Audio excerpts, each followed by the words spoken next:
पत्रं यत्र विहायसि प्रभुकुले स्थातुं क्षणं नाक्षमम् तत्रास्ते गुणरत्नरोहिणीर्यो देवदेवो महान्। चित्रं नात्र करोति कस्य मनसा मन दृष्टा पुरे श्रीपुरे सश्रीपाशजिनेश्वरो विजयते दिग्भाषिषां शासनम्।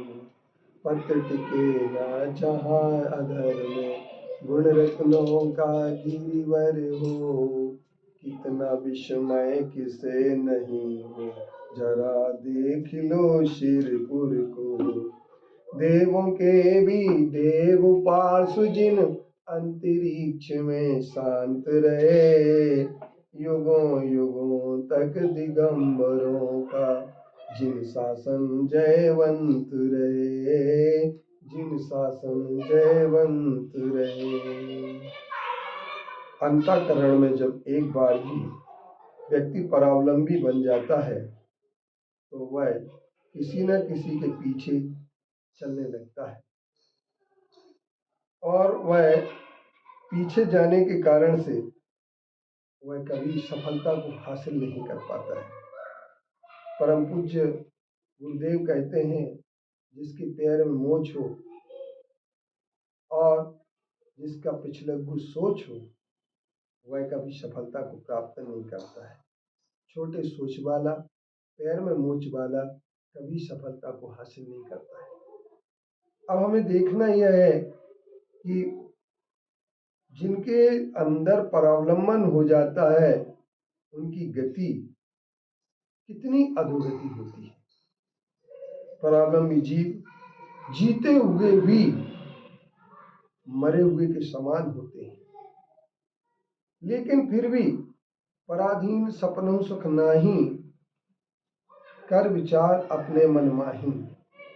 पराधीनता में कभी सुख नहीं होता है और परिग्रह वही इकट्ठा करता है जिसके अंदर पराधीनता होती है। जिसको विश्व अपना घर लगता है वह कभी परिग्रह इकट्ठा नहीं करता, क्योंकि उसे परिग्रह की जरूरत नहीं होती है। और भारतीय संस्कृति में त्याग की भावना क्यों आई और भारतीय माटी में त्याग एक एक उसके कण कण में विराजमान क्यों है? कारण यह है कि भारतीय संस्कृति में एक सूत्र दिया गया, वसुधैव कुटुंबकम। वसुधा ही हमारा कुटुंब है, हमारा घर है। जिसने अपने कुटुंब या अपने घर पूरे संसार को माना है, वह अपने लिए कुछ इकट्ठा नहीं करेगा, अपितु सबके लिए कुछ ना कुछ जरूर करेगा। परिग्रह का अर्थ भविष्य के लिए प्रबंधन होता है और सत्यान्वेषी प्रेम धर्म का अनुयायी कल के लिए किसी का कोई संग्रह नहीं कर सकता है, क्योंकि जिसके अंदर प्रेम का अनुयायीपना है, प्रेम जिसके अंदर बसा हुआ है संसार के प्रत्येक प्राणी से, वह अपने लिए नहीं सबके लिए सब कुछ करने की बात सोचता है। और सत्यान्वेषी जिसने सत्य का खोज करने की बात सोच ली है, ऐसा व्यक्ति निश्चित तौर पर एकमात्र शरीर से भी वह किसी प्रकार का अनुराग नहीं करता है, क्योंकि देह भी उसके लिए परिग्रह का कारण होती है। देह ही मुख्य परिग्रह है। इसलिए शरीर ने जिसको अपना माना है, शरीर को जिसने अपना माना है, वह व्यक्ति परिग्रही होता है। और जिसकी जाति होती है, जिसका पंथ होता है, जिसका संप्रदाय होता है, जो अपने पंथ के लिए ही जीने मरने की बात करता है, वह निश्चित तौर पर बहुत दकियानूशी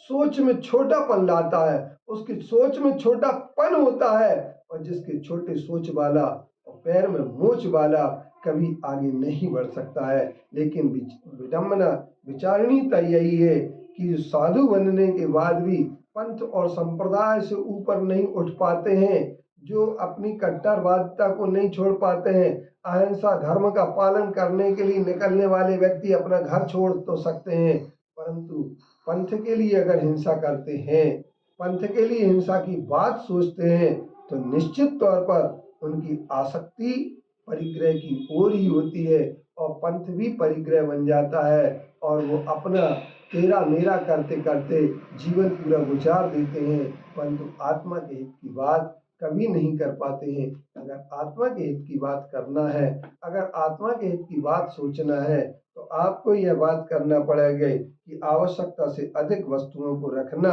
सबसे बड़ा परिग्रह है और परिग्रह को अपना परमात्मा नहीं मानना चाहिए, क्योंकि एक ध्यान रखना, यही काला है, जितना परिग्रह होता है, जितना हम बड़ा से बड़ा काम करने की बात सोचेंगे, उतने परिग्रह से दूर हटने वाले ही बड़ा काम कर पाते हैं। जिनके पास परिग्रह होता है वह कभी भी बड़ा काम नहीं कर सकते हैं। इसलिए बड़े सोच को हम आगे बढ़ाएं और छोटे सोच से आगे बढ़े ऊपर उठ जाएं, तो निश्चित तौर पर हम अपरिग्रह वृत्ति को अपना लेंगे। और यही बात है कि जैन दर्शन के मानने वाले लोगों ने भगवान महावीर के 5 सिद्धांतों में अहिंसा, सत्य, अचौर्य और ब्रह्मचर्य और अपरिग्रह की जो बात की, उसमें हमने अपरिग्रह को निश्चित तौर पर डाउन कर दिया। एक बार आचार्य विद्यासागर जी महाराज जी जयपुर में प्रवचन कर रहे थे, उनमें 5 सिद्धांतों के 5 इलेक्ट्रिक बोर्ड लगे हुए थे, लेकिन अपरिग्रह का इलेक्ट्रिक बोर्ड बुझा हुआ था। आचार्य जी ने कहा यही कारण है कि जैन दर्शन के 4 सिद्धांत ही मात्र रह गए हैं और अपरिग्रह को हम लोगों ने भगवान महावीर की इस वाणी को सुना ही नहीं। आज अगर हमें मौका है तो हम भगवान महावीर स्वामी की इस वाणी को अवश्य सुने, परिग्रह मुक्त बने, आत्मा का कल्याण करें। ओम शांति, ओम शांति।